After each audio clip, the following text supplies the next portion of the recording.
السلام عليكم. وجدت حملة شرسة قام بها بعض الرعاع على تويتر ضد ملك المغرب، وأعتقد أن هذا الشخص الذي لا أعرفه هو الذي بدأ هذه الحملة على ملك المغرب، عندما تساءل متجهما أين ملك المغرب وما موقفه من حرب في غزة وأين يختفي ولم يظهر على الساحة ولعل المانع خير.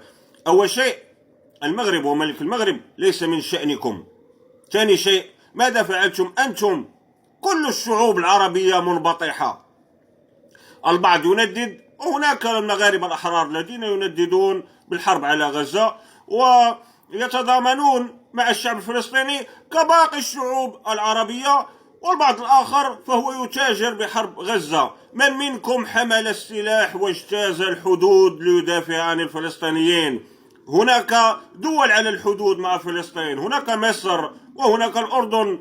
اسألوا، لا أتحدث حتى عن الحكام، اسألوا الشعوب أين أنتم؟ الشعوب المحيطة بفلسطين في لبنان وفي سوريا وفي الأردن وفي مصر، من منهم حمل السلاح واجتاز الحدود ليحارب العدو والكيان؟ تتحدثون عن المغرب. المغرب مشغول باستكمال وحدة أراضيه. المغرب يحارب جماعة انفصالية إرهابية يأويها النظام العسكري الجزائري على أراضيه ويسلحها بملايير الدولارات من أموال الشعب الجزائري. أين كنتم عندما كان المغرب يحارب للحفاظ على سلامة أراضيه ضد جيش البرتغال المدعوم من إسبانيا في معركة وادي المخازن؟ كان وحيدا وانتصر المغرب.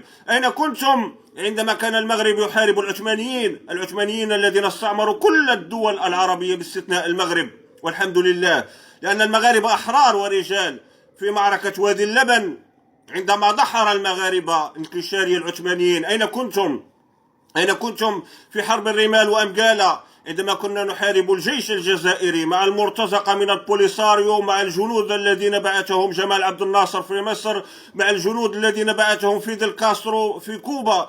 كان المغرب يقاتل وحيدا، وأمريكا ترفض تسليح المغرب، وفرنسا من صنعت الدولة الجزائرية كانت أيضا ترفض تسليح المغرب.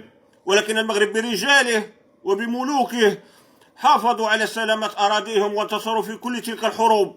والآن تسألون عن المغرب والمغاربة، أين ملك المغرب؟ ليس من شأنك ملك المغرب.